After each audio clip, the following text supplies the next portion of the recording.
So in this video, let's study diuretics. So basically you classify them according to the primary site of action in the nephrons. So on the PCT, you have carbonic anhydrase inhibitors such as acetazolamide that act, and on the thick ascending loop of Henle, so you have loop diuretics such as furosemide and torsemide. And then on the early distal tubule, you have thiazides such as chlorothiazide and hydrochlorothiazide that act. And then you have thiazide related diuretics such as chlorthalidone. Okay. Next, you have drugs that act at the late distal tubule in collecting that. You have potassium sparing diuretics such as aldosterone antagonists such as spironolactone and eplerenone, and direct sodium channel inhibitors such as amiloride. And finally, you have drugs that act on the entire nephron. So you have osmotic diuretics such as mannitol, glycerol, and isosorbide. First, moving on to carbonic anhydrase inhibitors. So how do they act? Basically, in the tubular fluid, you have NaHCO3, which breaks down into Na plus and HCO3 minus.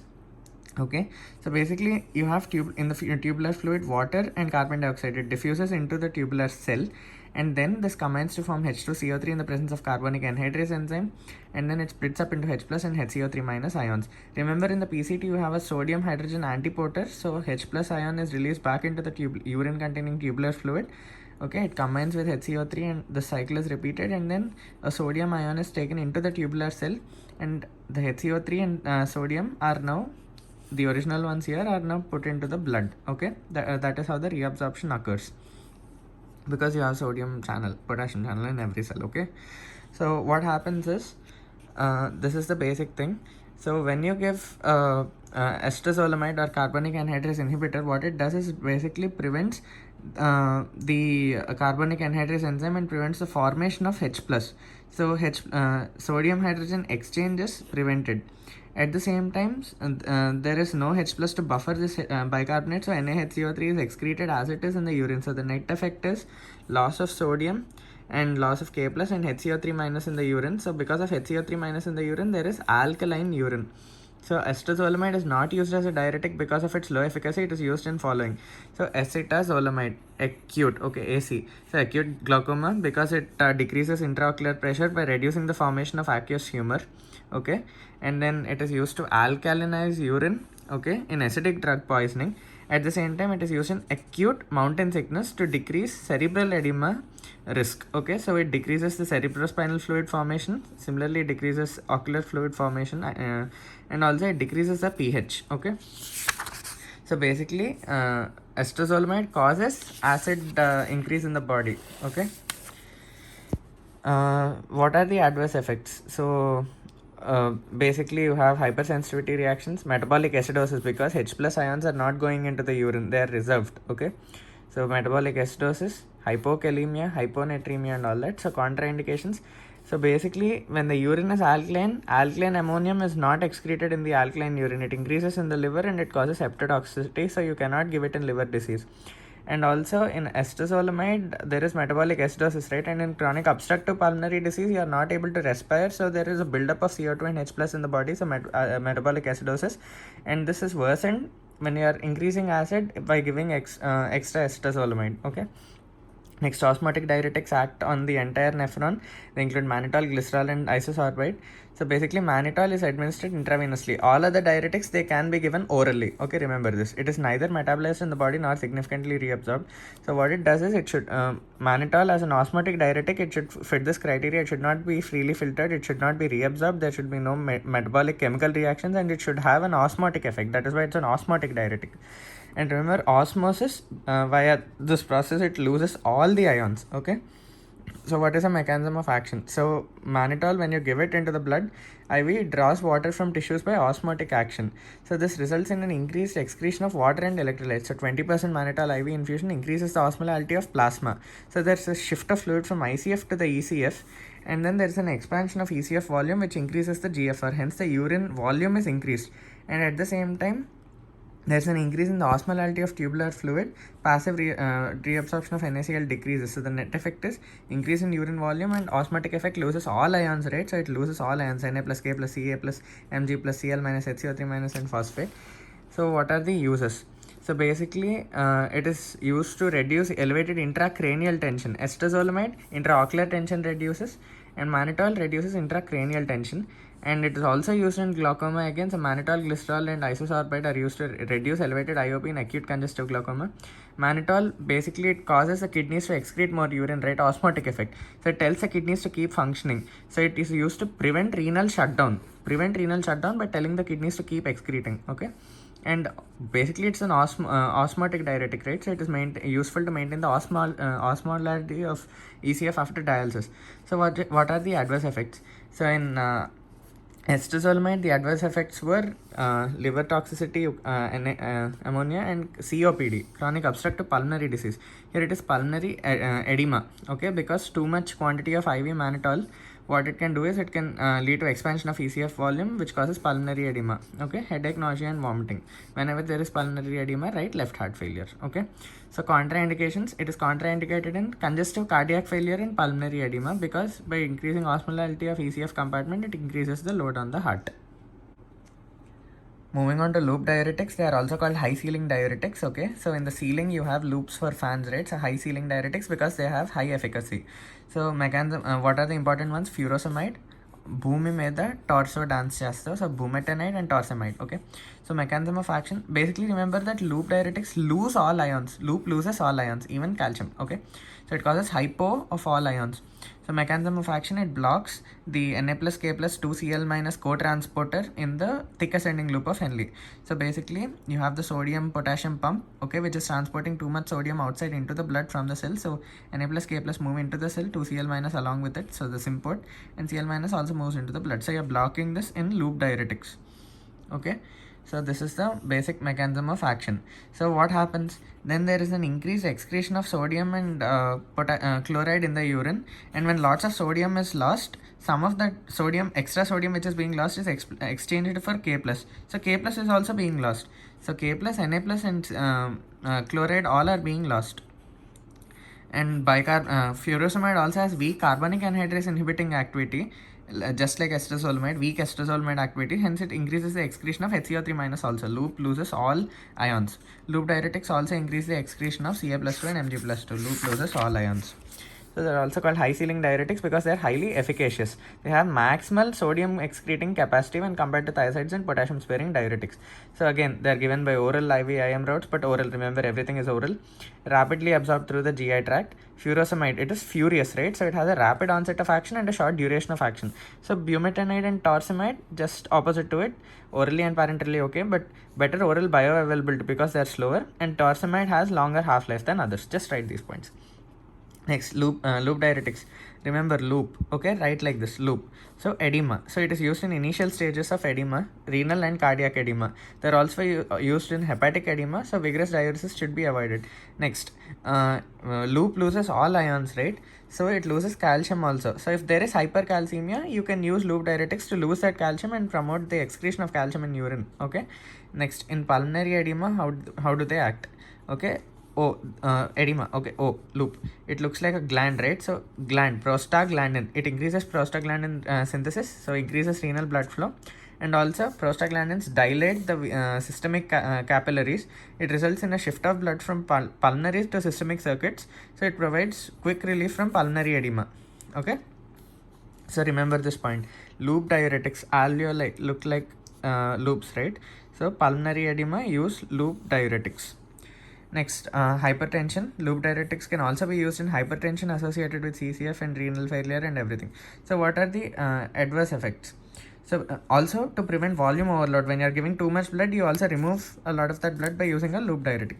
Next, what are the adverse effects? So basically loop loses all ions, right? So there's hypokalemia, okay, which leads to cardiac arrhythmias. So that is why you give loop diuretic along with potassium sparing diuretic.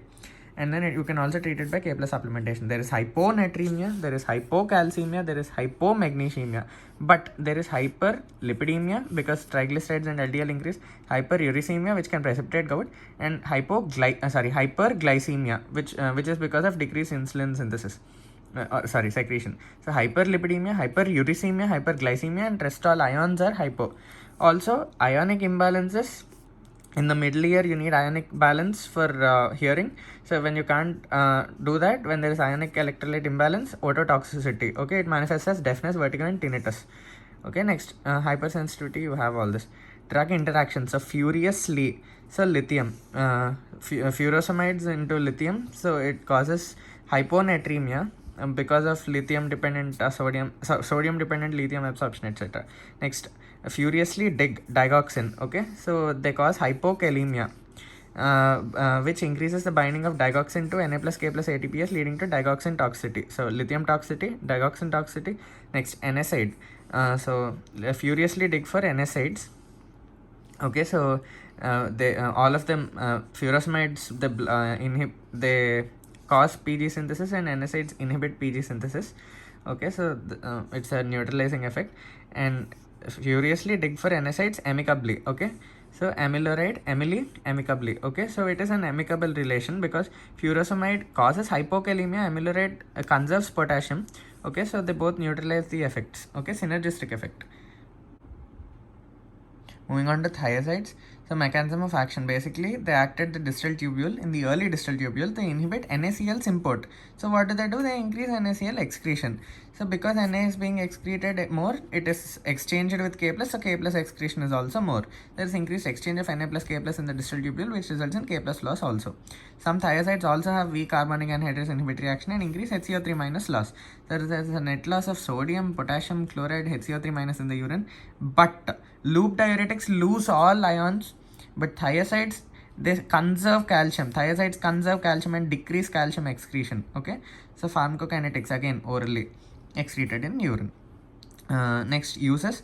So hypertension, same, loop diuretics and thiazides, they're used in hypertension. Loop diuretics and thiazides used in edema. Okay, next, hypercalciuria. So basically when you have calcium stones, you want to reduce calcium excretion. You don't want calcium to get into the kidney and become a stone. You want it to grow in the blood. Okay, calcium in the blood instead of going to the kidney and causing stones. So you cause so in that condition, in calcium nephrolithiasis, they reduce the urinary excretion of calcium. Okay, so thiazides. So H for hypertension. Okay, circle this for edema, hypertension, hypercalciuria. Okay, and I for insipidus. They are used in diabetes insipidus also. Okay, I, again it causes impotence, so that is why in young males thiazides are not given. H, again it has a high or long duration of action, so hypokalemia is more. Okay, so that is what is shown here. Na plus K plus Na plus Cl minus import is blocked. Okay, so what are the adverse effects? So again, it loses ions except calcium. So hypokalemia, hyponatremia, hypomagnesemia, hypercalcemia. Okay, so metabolic disturbances are similar: hyperglycemia, hyperlipidemia, hyperuricemia. Impotence in males, not given in young males, that is why. And then in thiazide related diuretics, you have chlorthalidone. Chlorthalidone, it is frequently used in hypertension. It has a long duration of action. Moving on to potassium sparing diuretics, first you have aldosterone antagonists, and again you have amiloride and triamterene, which are directly acting drugs which block sodium channels. So spironolactone, remember spironolactone, aldosterone, it is an aldosterone antagonist. Okay, it is a synthetic steroid and structurally related to aldosterone. So what happens is, aldosterone is a hormone which binds to a cytoplasmic receptor, intracellular receptor. Okay, mineralocorticoid receptor. So this hormone receptor complex in the cytoplasm then enters the nucleus. Okay, it is internalized, and then it releases an mRNA which codes for aldosterone induced proteins. Okay, this is a mechanism of action of aldosterone. So what spironolactone does is, it competitively blocks the mineralocorticoid receptor and prevents the formation of these proteins. Okay, so the net effect of all these aldosterone induced proteins is to retain sodium and excrete potassium. Aldosterone N, so N, retain N and excrete K plus. Okay, so that spironolactone causes the exact opposite effect. It is most effective when circulating aldosterone levels are high. It also increases Ca plus to excretion. Next, pharmacokinetics. It is given orally. Okay, highly bound to plasma proteins and all that. Liver metabolism, and it is having an active metabolite canrenone. Next, uses. Again, remember the uses like this. So aldosterone, spironolactone, right? So hyperaldosteronism, it is used in hyperaldosteronism because it is an antagonist of aldosterone. So you have two types. So primary is cons, you have hypertension, it is used there also. Secondary, you have edema, it is used there also. Okay, it is often used in combination with thiazides and loop diuretics because it is potassium conserving and the others are potassium excreting. Okay, these are the effects 1, 2 and this. Next, what are the adverse effects? Hyperkalemia. See, what happens is aldosterone tries to excrete. So spironolactone tries to conserve K plus. Okay, so hyperkalemia is a major adverse effect. Okay, risk is greater in patients with ACE inhibitors. So that is why drug interaction is there. ACE inhibitors and spironolactone, there is dangerous hyperkalemia. What are the other adverse effects? NVD, nausea, vomiting, diarrhea. Spironolactone spirals gender. Okay, remember it like this. So there's gynecomastia, menstrual disturbances, and decreased libido, which is anti-androgenic effect. And then you have eplerenone, which is an aldosterone antagonist. It is more selective for the mineralocorticoid receptors. Hence, it is less likely to cause gynecomastia. Next, amiloride and triamterene, which directly block the sodium channels, epithelial sodium channels in the luminal membrane of the cells of late distal tubule and collecting duct. Net effect is to increase Na plus excretion and retain potassium. Okay, retain potassium just like spironolactone. They're called potassium sparing diuretics. Okay, amiloride inhibits H plus secretion also in the collecting duct, and acidosis can occur. Remember, amiloride, A for acidosis. Okay, what are the uses? So Li, so lithium induced diabetes insipidus. Okay, and amicable. Okay, so CLE, clearance of mucus in cystic fibrosis. Okay, mucociliary clearance in patients with cystic fibrosis, lithium-induced nephrogenic diabetes insipidus. It is used in combination with K plus losing diuretics such as thiazides or loop diuretics in the treatment of hypertension. Next, adverse effects: hyperkalemia, obviously, nausea, vomiting, diarrhea. Next, diuretic resistance. It is said to occur when the edema does not respond to a diuretic. It is usually due to long-term therapy, which is common with thiazides. Okay, and it can also occur with loop diuretics. Prolonged use of diuretics causes some pathological changes in the renal tubules, which may lead to development of diuretic resistance. It is mainly seen in elderly patients due to age-related declined renal function. So in elderly patients, there is decreased GFR and decreased renal function. Diuretic cannot reach the site of action, and there is decreased diuretic response. So how do you get by this thing? So you increase the dose and frequency of diuretic, you take it before a meal, salt restriction, proper bed rest, and combination of diuretics. So high ceiling, once again we discussed about this. Loop diuretics are high ceiling. In the loop, in the ceiling you have fan loop. Okay. Next, mannitol is also high ceiling because it acts throughout the nephron. It has a high efficacy. Next, thiazides are medium ceiling drugs, and low ceiling drugs you have carbonic anhydrase inhibitors such as acetazolamide and potassium sparing diuretics. Okay, all these both things are low.